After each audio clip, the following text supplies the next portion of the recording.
வணக்கம். இந்திய நேரப்படி இரவு 8:30 மணி நிகழ்வுகள். முதலில் முதன்மை நிகழ்வுகளை காணலாம்.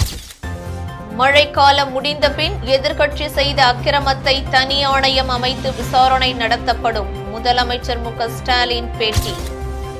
நீர்நிலை ஆக்கிரமிப்புகள் குறித்த தகவல் தெரிவித்தால் உடனடியாக அகற்ற நடவடிக்கை எடுக்கப்படும். சுகாதாரத்துறை அமைச்சர் சுப்பிரமணியன் அறிவிப்பு.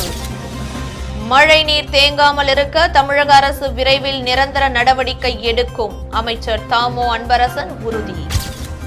88 ஆண்டுகால வரலாற்றில் 41வது முறையாக மேட்டூர் அணை நிரம்பியது. 11 மாவட்டங்களுக்கு வெள்ள அபாய எச்சரிக்கை. இனி விரிவான நிகழ்வுகளை காணலாம். மழைக்காலம் முடிந்த பின் எதிர்க்கட்சி செய்த அக்கிரமத்தை தனி ஆணையம் அமைத்து விசாரணை நடத்தப்படும் என்று ஸ்டாலின் தெரிவித்துள்ளார். வடகிழக்கு பருவமழை மற்றும் வங்கக்கடலில் உருவாகியுள்ள காற்றழுத்த தாழ்வு நிலை காரணமாக தமிழகத்தில் பரவலாக தொடர்ந்து கனமழை பெய்து வருகிறது. கனமழை காரணமாக பல இடங்களில் மழை, வெள்ளம், ஆறுகளில் வெள்ளப்பெருக்கு உள்ளிட்டவை ஏற்பட்டுள்ளன. கன்னியாகுமரி மாவட்டத்தில் பெய்த கனமழையால் 200க்கும் மேற்பட்ட கிராமங்களை வெள்ளம் சூழ்ந்துள்ளது. வீடுகளில் சிக்கியுள்ள மக்களை மீட்டு முகாம்கள் மற்றும் பாதுகாப்பான இடங்களில் மாற்றும் பணி தொடர்ந்து நடைபெற்று வருகிறது. குமரி மாவட்டத்தில் தற்போது நிலைமையை ஆய்வு செய்ய அமைச்சர்கள் சாத்தூர் ராமச்சந்திரன், பெரிய கருப்பன், மனோ தங்கராஜ் ஆகியோர் முகாமிட்டுள்ளனர். இதனிடையே சென்னையில் பல்வேறு இடங்களில் மருத்துவ முகாம்களை முதலமைச்சர் ஸ்டாலின் தொடங்கி வைத்தார். பின்னர் கொளத்தூர் பகுதியில் நலத்திட்ட உதவிகளை ஸ்டாலின் வழங்கினார். இதனையடுத்து செய்தியாளர்களிடம் பேசிய ஸ்டாலின், மழை பாதிப்புகளை நேரில் ஆய்வு செய்ய நாளை கன்னியாகுமரி செல்ல இருக்கிறேன் என்றும், திமுகவுக்கு ஓட்டு போட்ட மக்களுக்கு மட்டுமல்லாமல் ஓட்டு போடாத மக்களுக்கும் சேவை செய்வதே எனது கொள்கை என்று தெரிவித்தார். மேலும் எதிர்க்கட்சிகளின் குற்றச்சாட்டை பற்றி கவலைப்படுவதில்லை என்றும், மழைக்காலம் முடிந்த பின் எதிர்க்கட்சி செய்த அக்கிரமத்தை தனி ஆணையம் அமைத்து விசாரணை செய்து நடவடிக்கை எடுக்கப்படும் என்றும் அவர் தெரிவித்தார். நாளைக்கு போலான்னு முடிவு பண்ணிருக்கோம். நாளைக்கு போலான்னு இருக்கோம். சார், தொடர்ந்து ஓடிட்டு இருக்கீங்க. எதிர்க்கட்சிகளின் குற்றச்சாட்டு எப்படி பாக்குறீங்க? நான் அதை பத்தி கவலைப்படுறதே கிடையாது. இன்னைக்கும் சொல்றேன், ஓட்டு போட்டவங்களுக்கு மட்டும் இல்லை, ஓட்டு போடாத மக்களுக்கு சேர்த்து வேலை செய்யறது தான் எங்களுடைய கொள்கை. அந்த வழியில் எங்களுடைய பயணம் இருக்கும். அவங்க செஞ்ச அக்கிரமத்தை, அநியாயத்தை மழை முடிஞ்சதுக்கு பிறகு அதுக்கு ஒரு கமிஷன் வைக்கப்பட்டு எங்கெங்க தவறு இருந்திருக்கு அப்படின்னு அதுக்கு நிச்சயமாக யார் குற்றவாளிகளோ அவர் தண்டிக்கப்படும். நீர்நிலை ஆக்கிரமிப்புகள் குறித்த தகவல் தெரிவித்தால் உடனடியாக அதனை அகற்ற நடவடிக்கை எடுக்கப்படும் என தமிழக சுகாதாரத்துறை அமைச்சர் சுப்பிரமணியன் தெரிவித்தார். சென்னை எம்ஜிஆர் நகரில் மழைக்கால சிறப்பு முகாமினை சுகாதாரத்துறை அமைச்சர் சுப்பிரமணியன் தொடங்கி வைத்தார். பின்னர் செய்தியாளர்களிடம் பேசிய அவர், சென்னையில் நீர்நிலை ஆக்கிரமிப்பு குறித்து தகவல் தெரிவித்தால் உடனடியாக அதனை அகற்ற நடவடிக்கை எடுக்கப்படும் எனவும், மழைக்காலத்திற்கு பிறகான முன்னெச்சரிக்கை பணிகள் தொடங்கி வைக்கப்பட்டுள்ளதாகவும் தெரிவித்தார். சென்னையில் தற்போது பெய்த மழையால் நிறைய பாடங்களை கற்றுள்ளதாகவும், வரும் காலங்களில் இதனை சீர் செய்ய நடவடிக்கை எடுக்கப்படும் எனவும் உறுதிபட தெரிவித்தார். இந்நிகழ்ச்சியில் தமிழக சுகாதாரத்துறை செயலாளர் ராதாகிருஷ்ணன், சென்னை மாநகராட்சி ஆணையர் ககன்தீப் சிங் பேடி உள்ளிட்டோர் கலந்து கொண்டனர். மழைநீர் வடிகால் வாய்களில் தடையின்றி நிரந்தரமாக மழைநீர் செல்ல தமிழக அரசு விரைவில் உரிய நடவடிக்கை எடுக்கும் என ஊரக தொழில்துறை அமைச்சர் அன்பரசன் உறுதியளித்துள்ளார்.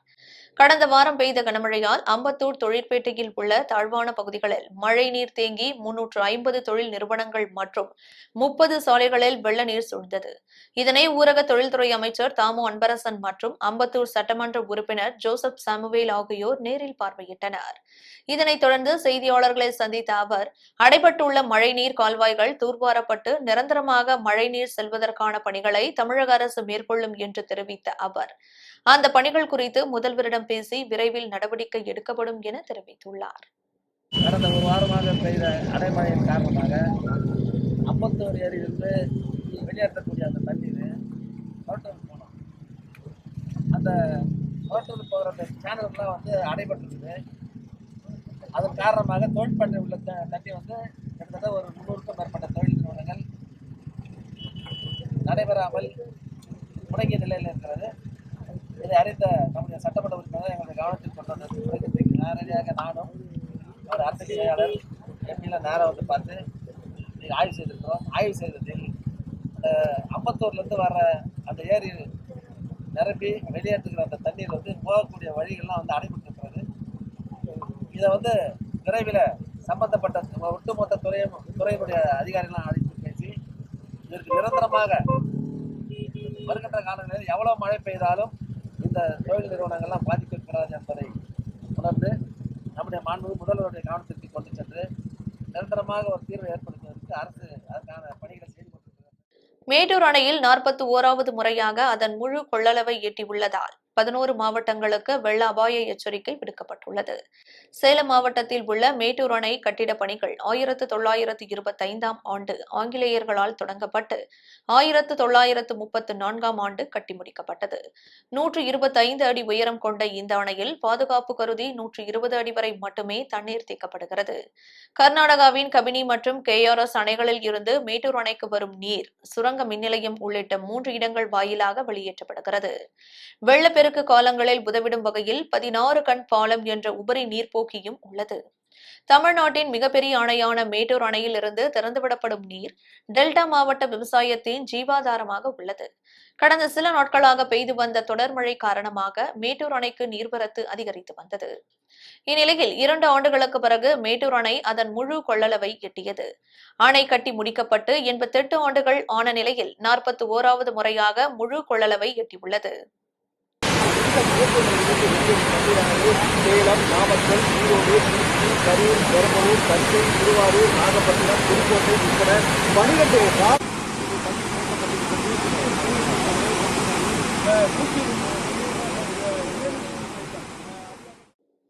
கோவையில் மக்கள் நீதி மய்யம் சார்பில் உடல் உறுப்பு தான விழிப்புணர்வு மாரத்தான் போட்டி நடைபெற்றது.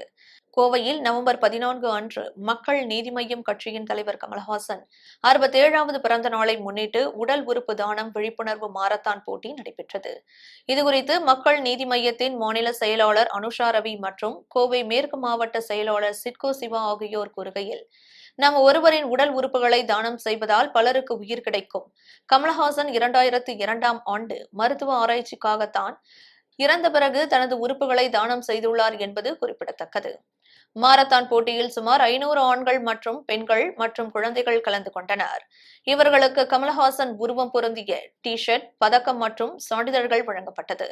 மாரத்தான் போட்டியை கோயம்புத்தூர் அத்லெட்டிக்ஸ் சங்கத்தின் நிர்வாகிகள் உறுப்பினர்கள் நடத்தி வெற்றி பெற்றவர்களுக்கு சான்றிதழ் வழங்கினார்கள். மொத்த பரிசு தொகையாக 25,000 ரூபாய் வழங்கப்பட்டது.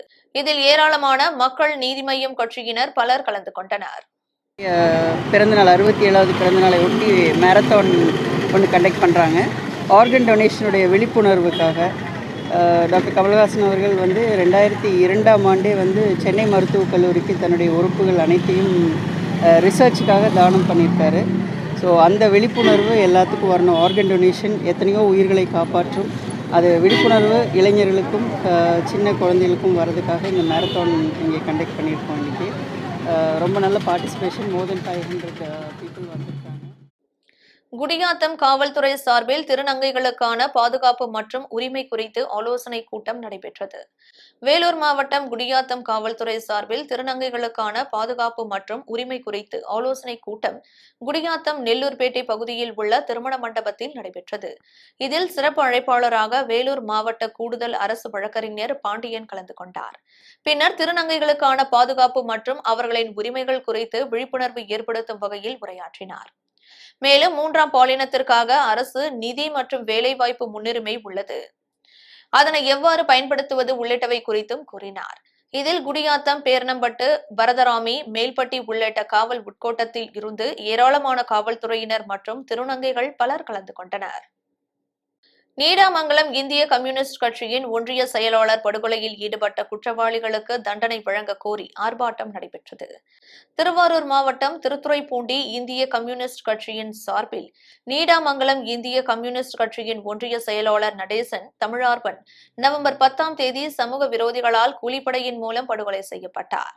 கூலிப்படைகளை ஏவி விடுவோர்கள் மீது தக்க நடவடிக்கை எடுக்கப்பட வேண்டும் என்றும், உயிரிழந்த நடேச தமிழார்பன் படுகொலைக்கு நீதி கேட்டும் கொலையாளிகளுக்கு தண்டனை வழங்க வேண்டும் என திருத்துறைப்பூண்டி பழைய பேருந்து நிலையம் முன்பு இந்திய கம்யூனிஸ்ட் கட்சியின் முன்னாள் சட்டமன்ற உறுப்பினர் உலகநாதன் தலைமையில் கண்டன ஆர்ப்பாட்டம் நடைபெற்றது. இதில் மாவட்ட துணை செயலாளர் பாஸ்கர், மாவட்ட மாத சங்க தலைவர் தமயந்தி ஆகியோர் கலந்து கொண்டு குற்றவாளிகளுக்கு தக்க தண்டனை வழங்க வேண்டும் என அரசுக்கு வலியுறுத்தி கண்டன ஆர்ப்பாட்டம் நடைபெற்றது.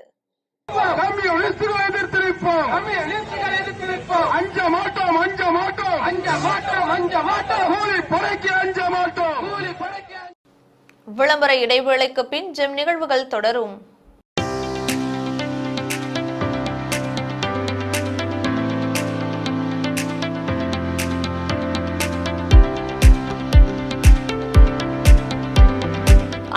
Catering service.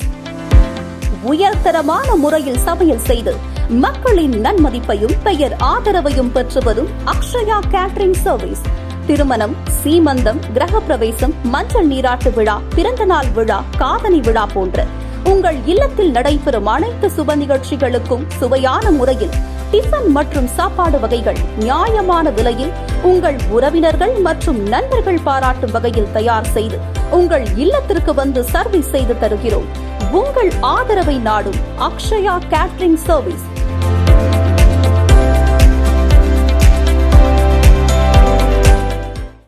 ஜெம் நிகழ்வுகள் தொடர்கின்றன.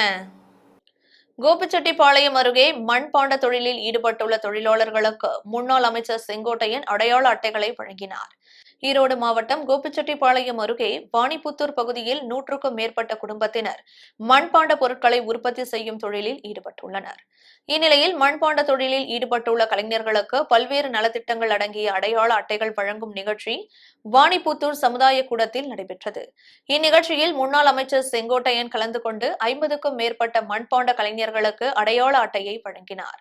பின்னர் அவர்களுக்கான உதவிகளை வழங்கும் அட்டையின் சிறப்புகள் குறித்து முன்னாள் அமைச்சர் செங்கோட்டையன் உரையாற்றினார்.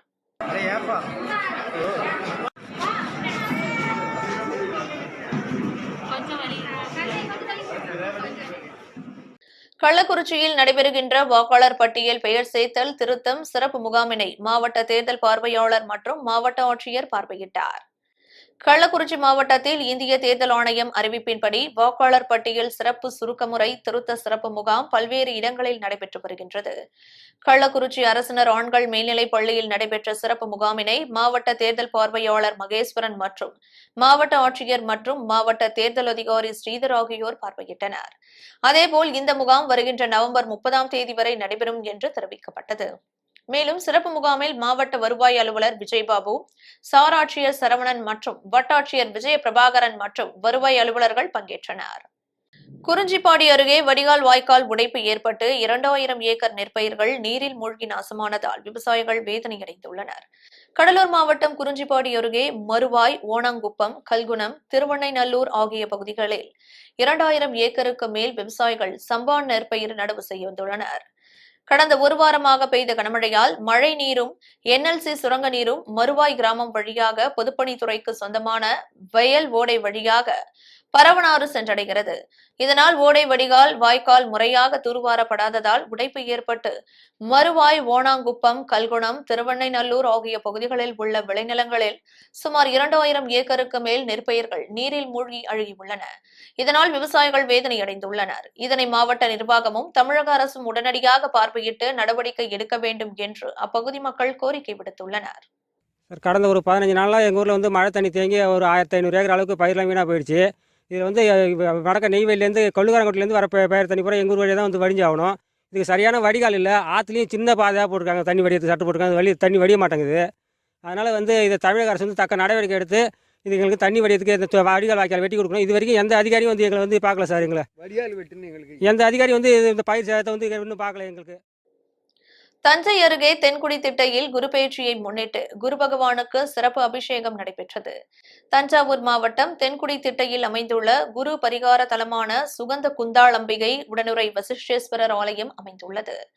இங்கு நின்ற கோலத்தில் அருள்பாலிக்கும் மங்கள குருவிற்கு நவதானியங்கள், பழங்கள், பட்டு வஸ்திரங்கள் கொண்டு சிறப்பு யாகம் செய்யப்பட்டது. பின்னர் குருவிற்கு மஞ்சள், சந்தனம், பால், தயிர் உள்ளிட்ட திரவியங்களால் அபிஷேகம் செய்யப்பட்டது. இதையடுத்து கடம் புறப்பாடு நடைபெற்று புனித நீர் கொண்டு குரு பகவானுக்கு அபிஷேகம் செய்யப்பட்டது. பின்னர் அலங்கரிக்கப்பட்ட குரு பகவானுக்கு சரியாக 6:21 மணியளவில் மகா தீபாராதனை காட்டப்பட்டது. குரு பகவான் மகர ராசியிலிருந்து கும்பராசிக்கு இடம்பெயர்ந்தார். கொரோனா பரவல் காரணமாக யாகம் மற்றும் அபிஷேகம் நடைபெறும் 4 மணி முதல் 6:30 மணி வரை பக்தர்களுக்கு அனுமதி வழங்கப்படவில்லை. குரு பெயர்ச்சியை முன்னிட்டு பரிகாரம் செய்ய வேண்டிய ராசிகளான ரிஷபம், கடகம், கன்னி, விருச்சகம், தனுசு, கும்பம், மீனம் ஆகிய ராசிகளுக்கு 21ஆம் தேதி சிறப்பு பரிகார ஹோமம் நடைபெறுகிறது.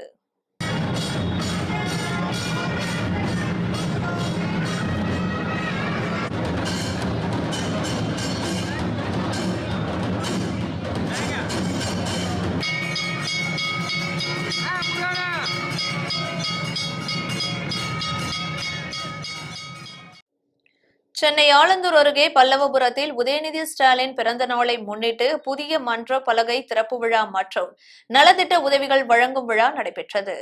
சென்னை ஆலந்தூர் அருகே பல்லவபுரத்தில் உள்ள 17வது வார்டில் உதயநிதி ஸ்டாலின் பிறந்த நாளை முன்னிட்டு புதிய மன்ற பலகை திறப்பு விழா மற்றும் நலத்திட்ட உதவிகள் வழங்கும் விழா நடைபெற்றது. இந்நிகழ்ச்சியில் காஞ்சிபுரம் மாவட்ட தலைவர் KR ஆனந்தன் தலைமையில் மன்றத்தை திறந்து வைத்து மாணவ மாணவிகளுக்கு புத்தகப்பை மற்றும் நோட்டு புத்தகங்களை வழங்கினார். இதனைத் தொடர்ந்து கேக் வெட்டி மரக்கன்றுகளை நட்டு வைத்தார்.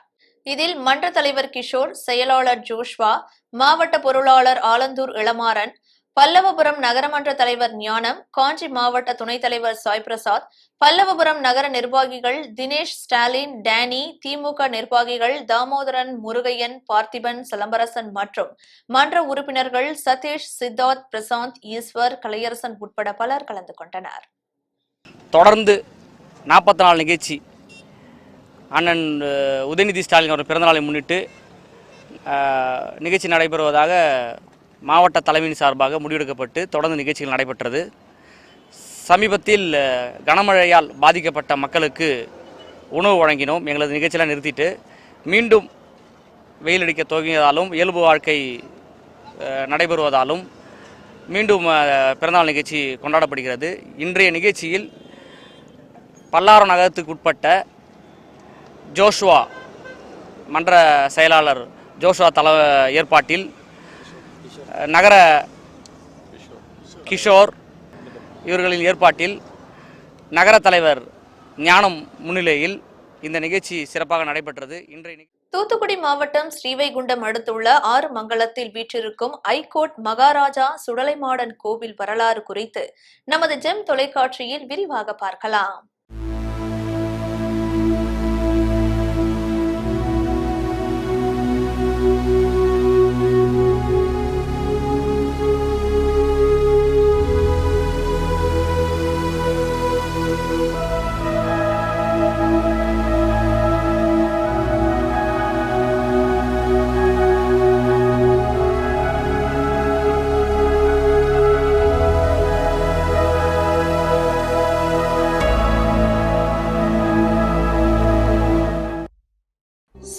மாட சுவாமியை காவல் தெய்வமாக கொண்டு வழிபடுபவர்கள் தென் மாவட்டங்களில் அதிகமாக இருக்கிறார்கள்.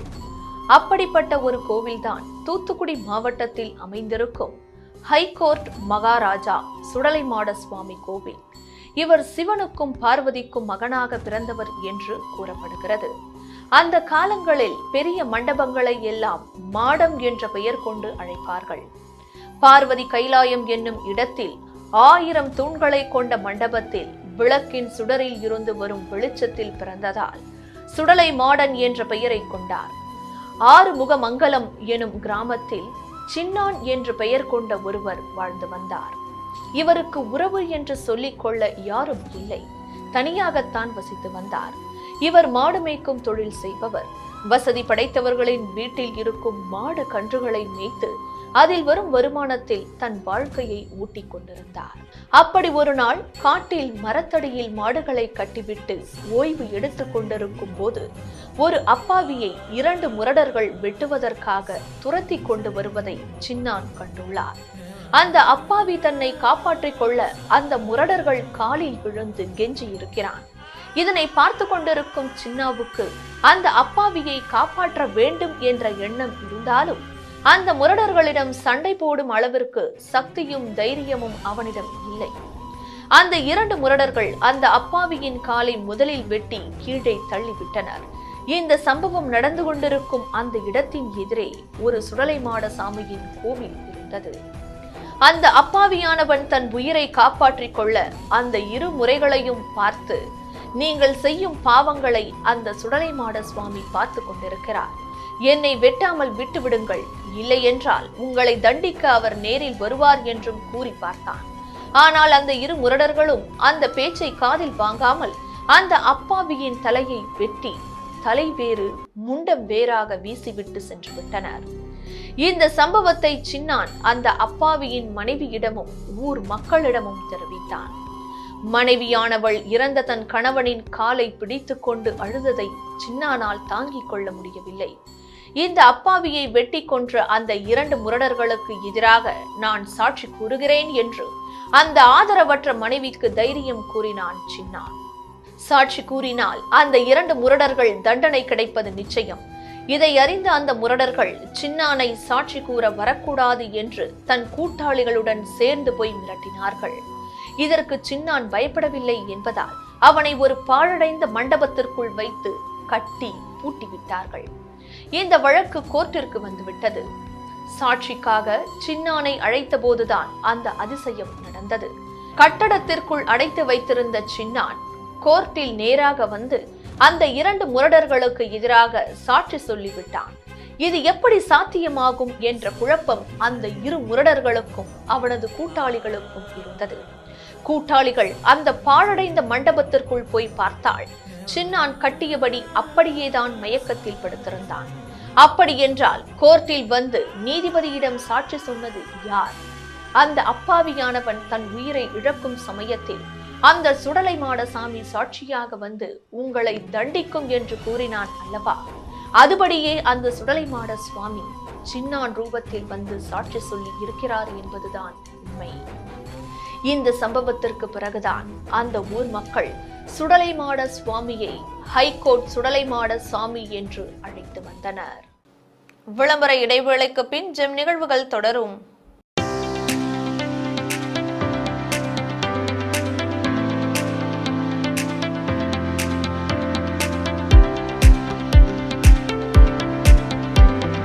அக்ஷயா கேட்டரிங் சர்வீஸ் உயர்தரமான முறையில் சமையல் செய்து மக்களின் நன்மதிப்பையும் பெயர் ஆதரவையும் பெற்று வரும் அக்ஷயா கேட்டரிங் சர்வீஸ் திருமணம், சீமந்தம், கிரகப்பிரவேசம், மஞ்சள் நீராட்டு விழா, பிறந்தநாள் விழா, காதணி விழா போன்ற உங்கள் இல்லத்தில் நடைபெறும் அனைத்து சுப நிகழ்ச்சிகளுக்கும் சுவையான முறையில் டிஃபன் மற்றும் சாப்பாடு வகைகள் நியாயமான விலையில் உங்கள் உறவினர்கள் மற்றும் நண்பர்கள் பாராட்டும் வகையில் தயார் செய்து உங்கள் இல்லத்திற்கு வந்து சர்வீஸ் செய்து தருகிறோம். உங்கள் ஆதரவை நாடும் அக்ஷயா கேட்டரிங் சர்வீஸ்.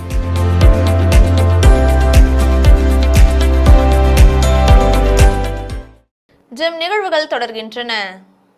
இனி வருவது ஜெம் உலக நிகழ்வுகள்.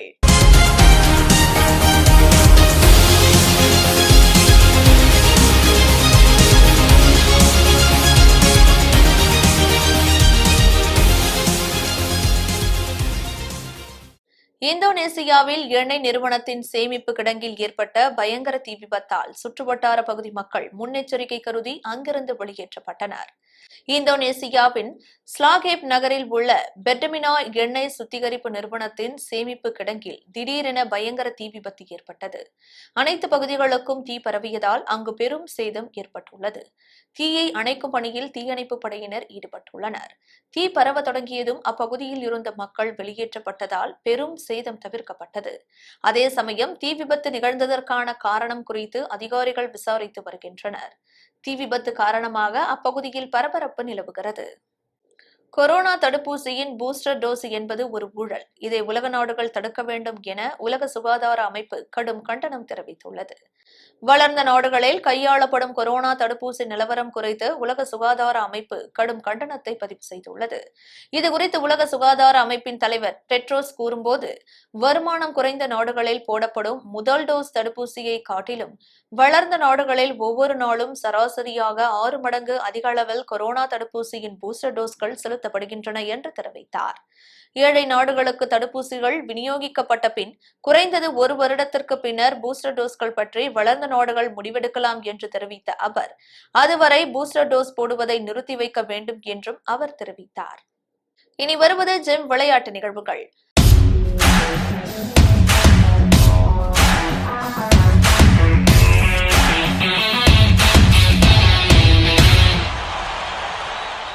நாற்பத்தி 6வது லீக் ஆட்டத்தில் சிட்னி சிக்ஸர்ஸ் அணியை 6 விக்கெட் வித்தியாசத்தில் வீழ்த்தி சிட்னி தண்டர்ஸ் அணி வெற்றி பெற்றது.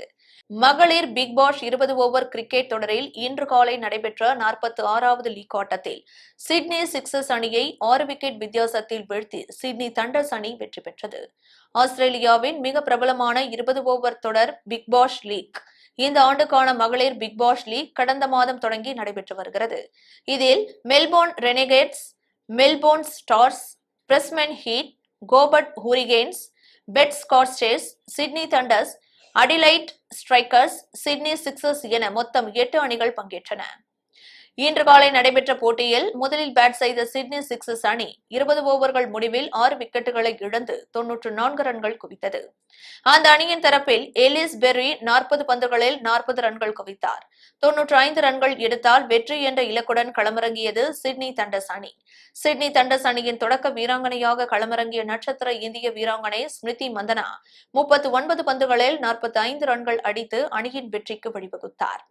4 ஓவர்கள் வீசி 27 ரன்கள் மட்டுமே கொடுத்து 2 விக்கெட்டுகள் கைப்பற்றிய சிட்னி தண்டர்ஸ் அணியின் இசிவோங் ஆட்டநாயகி விருது பெற்றார். இன்று உலகம் முழுவதும் பேசப்படும் நோய்களில் ஒன்றான நீரிழிவு நோய் குறித்து ஜெம் தொலைக்காட்சியில் காணலாம். உலக நீரிழிவு நோய் தினம் ஒவ்வொரு ஆண்டும் நவம்பர் 14ஆம் தேதி கொண்டாடப்படுகிறது. நீரிழிவு நோய் குறித்த விழிப்புணர்வை அனைவரும் பெற வேண்டும் என்ற நோக்குடன் இது ஐக்கிய நாடுகள் சபையால் அறிவிக்கப்பட்டுள்ளது. அன்றைய தினத்தில் நீரிழிவு நோய் மற்றும் அது தொடர்பான சிகிச்சை, தடுப்பு மற்றும் முன்னெச்சரிக்கை தொடர்புடைய பல்வேறு தலைப்புகளில் விழிப்புணர்வு ஏற்படுத்தப்படுகிறது. உலகம் முழுவதும் நீரிழிவு நோயாளிகளின் எண்ணிக்கை நாளுக்கு நாள் அதிகரித்து வருகிறது. டைப் 1 நீரிழிவு நோயை தடுக்க முடியாது மற்றும் மருத்துவர்களால் பரிந்துரைக்கப்படும் இன்சுலின் ஊசி மூலம் இந்த வகை நீரிழிவு நோயை கட்டுப்படுத்த முடியும். ஆனால் டைப் 2 நீரிழிவு நோயை தடுக்கலாம். சிகிச்சையின் மூலம் இயல்பான வாழ்க்கையை தொடர முடியும். 2020ஆம் ஆண்டின் உலக நீரிழிவு தினத்திற்கான தீம் உலக நீரிழிவு தினம், செவிலியர்கள் மாற்றத்தை உருவாக்குகிறார்கள் என்பதே.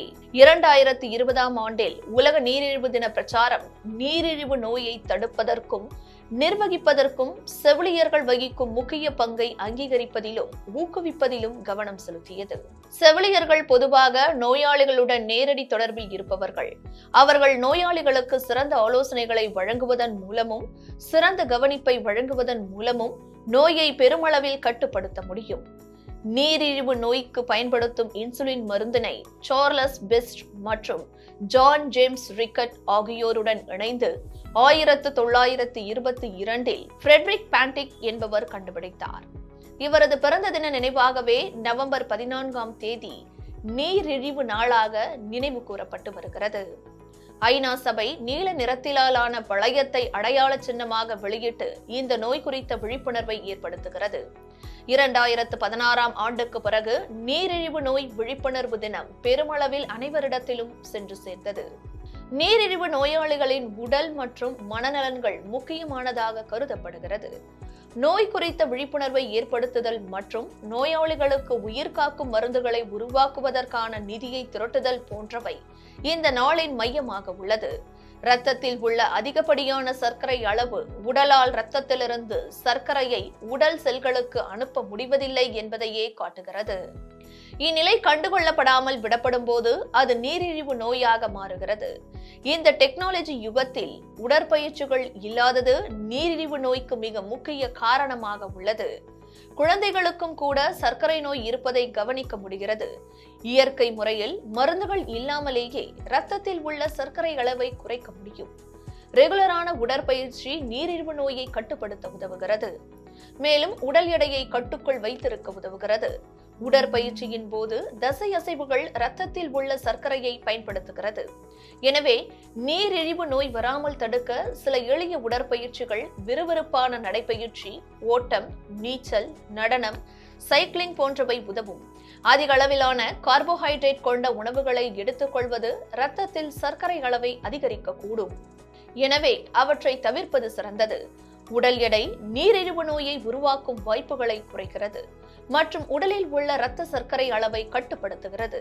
மேலும் உடலை சுறுசுறுப்பாகவும் கட்டுக்கோப்பாகவும் வைக்கிறது. பழங்கள், பருப்பு வகைகள் மற்றும் முழு தானியங்கள் ஆகிய நார்ச்சத்து கொண்ட உணவுகளை எடுத்துக்கொள்ள வேண்டும்.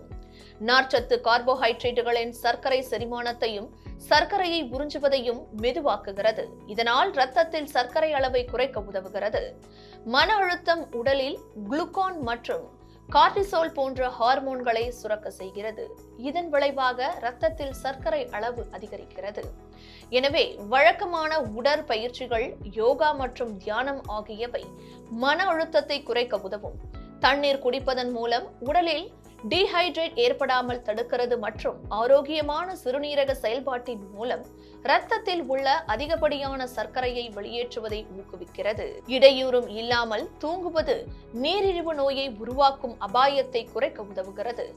ஒழுங்கற்ற தூக்க பழக்கம் கார்டிசோலின் அளவை அதிகரித்து இரத்தத்தில் சர்க்கரையை உருவாக்கும் வாய்ப்புகளை அதிகரிக்கிறது. குரோமியம் மற்றும் மெக்னீசியம் இரத்தத்தில் சர்க்கரை அளவை கட்டுப்படுத்துவதாக நம்பப்படுகிறது. எனவே இவற்றை உணவில் சேர்த்துக் கொள்வது சர்க்கரை நோயின் அபாயத்தை குறைக்கும். ஆப்பிள் சைடர் வினிகர் இரத்த சர்க்கரை அளவை குறைக்க உதவுவதாக அறியப்படுகிறது மற்றும் லவங்கப்பட்டை இன்சுலின் உணர்திறனை மேம்படுத்துவதாக கூறப்படுகிறது. இதனால் இரண்டுமே நீரிழிவு நோயை உருவாக்கும் அபாயத்தை தடுக்கின்றன. மீண்டும் ஜெம் முதன்மை நிகழ்வுகள். மழைக்காலம் முடிந்த பின் எதிர்க்கட்சி செய்த அக்கிரமத்தை தனி ஆணையம் அமைத்து விசாரணை நடத்தப்படும். முதலமைச்சர் மு க ஸ்டாலின் பேட்டி. நீர்நிலை ஆக்கிரமிப்புகள் குறித்த தகவல் தெரிவித்தால் உடனடியாக அகற்ற நடவடிக்கை எடுக்கப்படும். சுகாதாரத்துறை அமைச்சர் மா சுப்பிரமணியன் அறிவிப்பு. மழை நீர் தேங்காமல் இருக்க தமிழக அரசு விரைவில் நிரந்தர நடவடிக்கை எடுக்கும். அமைச்சர் தாமோ அன்பரசன் உறுதி. 88 ஆண்டுகால வரலாற்றில் 41வது முறையாக மேட்டூர் அணை நிரம்பியது. 11 மாவட்டங்களுக்கு வெள்ள அபாய எச்சரிக்கை.